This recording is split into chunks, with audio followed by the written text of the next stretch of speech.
sertifikatnya gimana ini, Pak? Jadi perlu kami sampaikan kepada Pak Wagita bahwa Pak Emong Setiawan ini punya ibu, namanya Ibu Iti.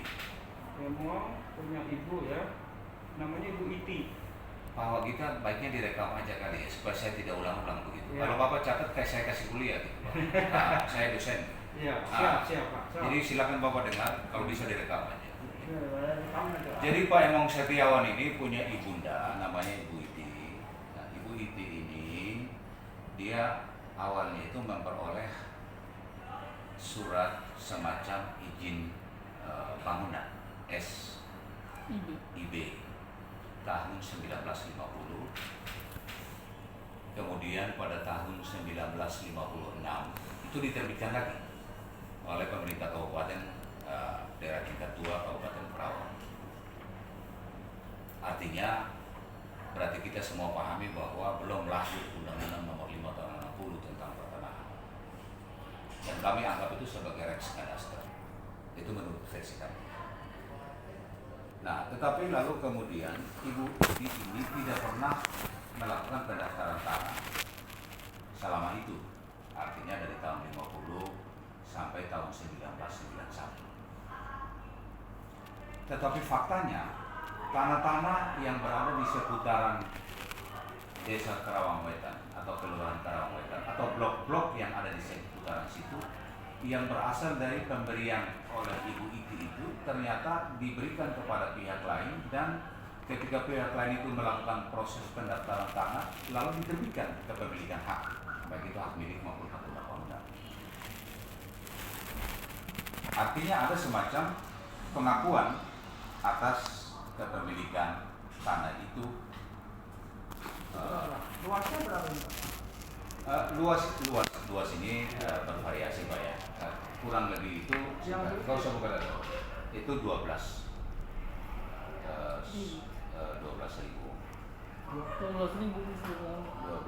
meter persegi, berarti 1 hektar lebih kurang.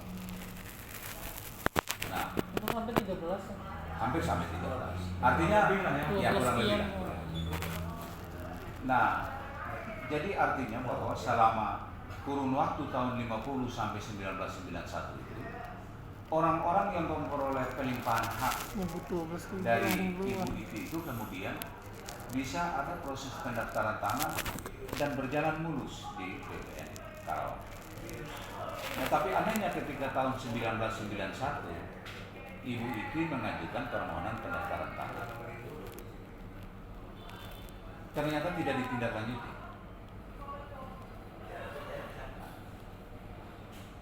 Nah, nanti di tahun 2011 anaknya ini Pak Emo ini sebagai ahli waris itu mengajukan permohonan pendaftaran tanah, lalu kemudian sampai muncul terbit surat ukur. Ya, boleh dibilang itu masih embrio surat ukur lah, gambar situasi gitu. Gambar situasi Atau surat ukur. Ya, itu kita sudah lampirkan dalam surat tahun 2011. Nah, ternyata proses pendaftaran tanah di tahun 2011 itu dia terhenti sampai di tahun 2018 baru ada semacam pemberitahuan dari kantor pertanahan Kabupaten Karawang kepada Pak Emong bahwa pada prinsipnya kantor pertanahan tidak dapat menindaklanjuti permohonan pendaftaran tanah itu karena di atas tanah objek pendaftaran telah ada sertifikat hak guna bangunan nomor 2212 dan 2213 atas nama Andi Handoko. Andi Handoko. HGB ya? Sertifikat HGB. HGB.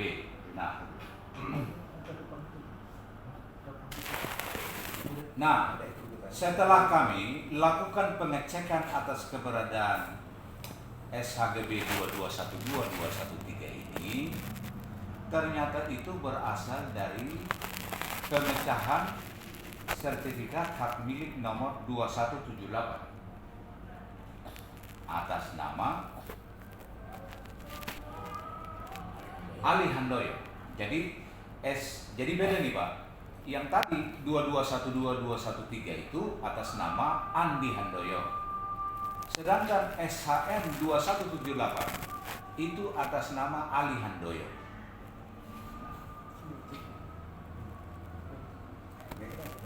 Nah, selain itu setelah kami lakukan pengecekan juga, penelusuran juga, versi kami tentunya, maka ternyata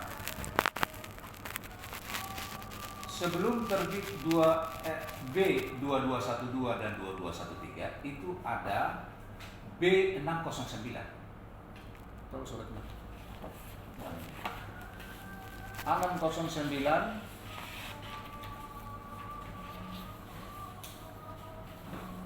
516, B516, B557, B565. Nah, Pak Wagiman, kalau 609 desa Kerawang Wetan itu, Kelurahan Kerawang Wetan itu, desa atau Kelurahan Kerawang Wetan.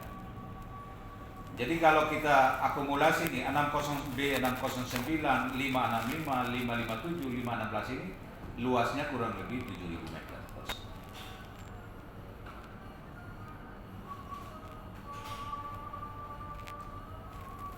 Nah, sebelum terbit atau keberadaan B609 dan rekannya ini muncul, itu maka dulu itu ada B nomor 7. Nah, B nomor 7 dan di atas B nomor 7 itu B nomor 10.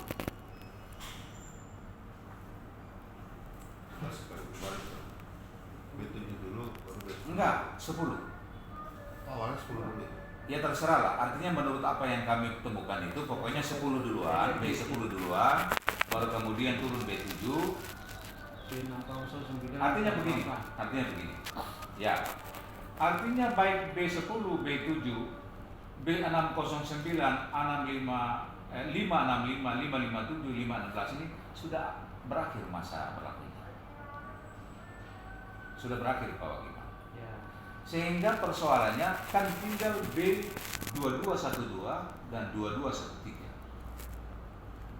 yang notabene berlakunya itu sampai 2030 sekian, 32 begitu. Masa HPD-nya berlaku. Nah, rupanya ini yang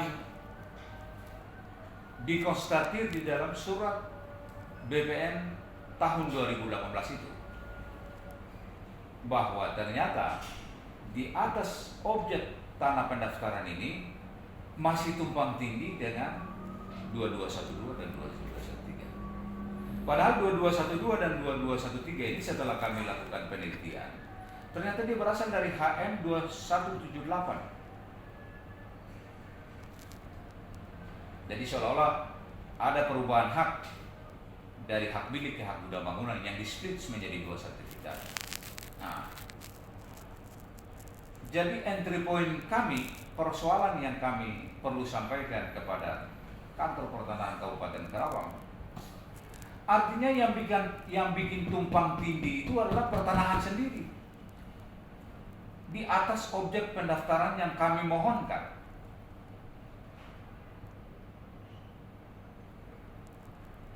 Persoalannya kenapa? Kenapa muncul 2212 di atas objek pendaftaran itu? Harus ditelusuri. Begitu.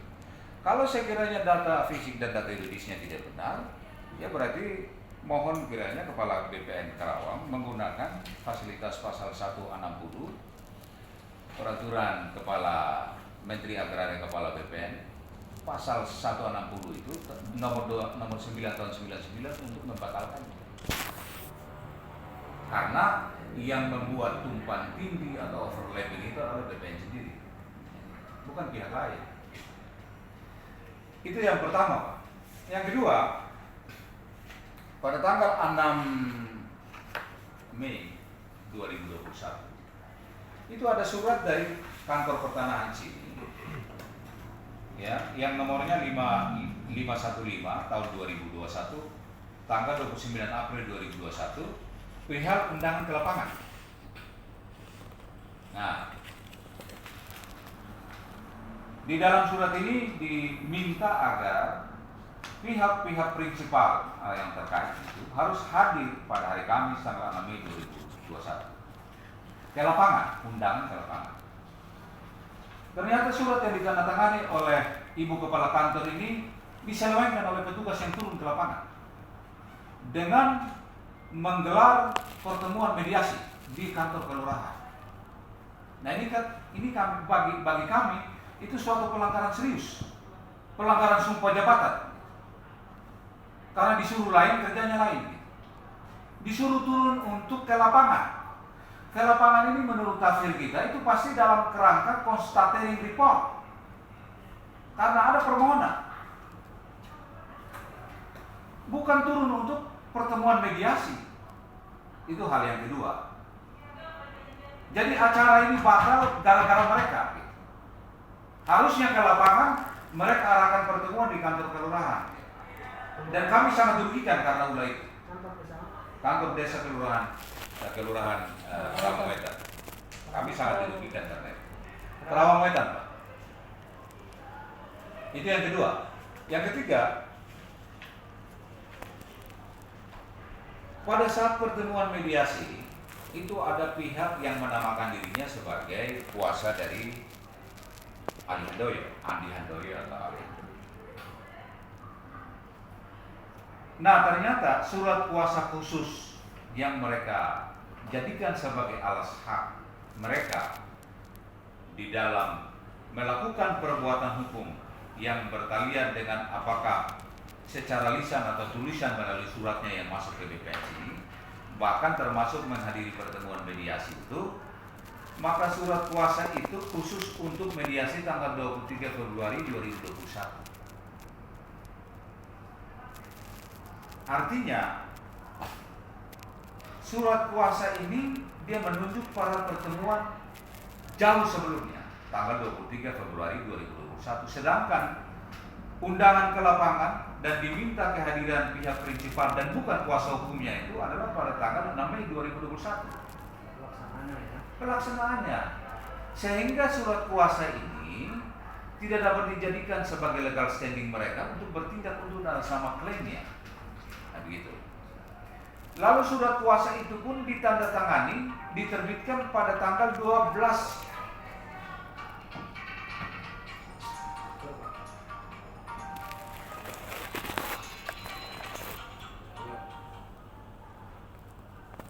diterbitkan pada 12 Maret 2020.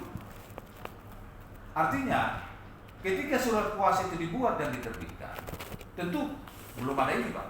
Belum ada ini. Sehingga kami beranggapan, kami menduga bahwa surat kuasa itu dipalsukan. Nah, dan kami berkesimpulan bahwa segala sesuatu yang dibuat berdasarkan surat kuasa yang cacat hukum, akibatnya maka batal demi hukum. Segala perbuatan hukum mereka, termasuk mereka mengirim surat ke sini, itu juga harus dianggap batal demi hukum. Karena ada pasal 123 head herjeni di start regularly HR nomor 123 pasal 123 ayat 1. Ada juga beberapa surat edaran Mahkamah Agung, baik dari tahun 50-an sampai tahun 71, itu menegasikan tentang syarat kumulatif daripada suatu surat kuasa khusus. Pengadilan negeri, pengadilan tinggi dilarang untuk menerima perbaikan satu surat kuasa. Karena itu merupakan alasan mereka untuk bertindak, sehingga ketika ada surat kuasa yang cacat hukum, konsekuensinya segala perbuatan hukum yang dilakukan harus dianggap batal demi hukum. Nah, jadi kemarin itu upaya kami, berarti ada 3 poin itu Pak. Upaya kami itu, kami berupaya mendorong proses pendaftaran yang 2011. Nah, ternyata pada tahun 2012 itu ada pendaftaran tanah versi pihak lain. Nah, gitu. Tapi kami tidak perlu menanggapi itu. Nah, cuman persoalannya di tahun 2018 BPN menerbitkan surat yang pada prinsipnya itu menyatakan tidak dapat menindaklanjuti. Nah, ini kata tidak dapat menindaklanjuti ini itu menurut saya itu terminologi yang dia bertentangan dengan asas hukum pertanahan. Karena ketika kita mengajukan permohonan pendaftaran tanah, maka hanya ada dua sikap dari pertanahan, yakni mengabulkan permohonan itu dengan menerbitkan SKPD-nya atau menerbitkan SKPD penolakannya. Nah, sedangkan kalau kami tidak dapat menindaklanjuti, ini kan ambivalen, ya, mengambang itu. Nah, dan itu bukan bahasa pertanahan. Jadi kira-kira seperti itu, Pak. Jadi sebetulnya ini yang mau kami sampaikan.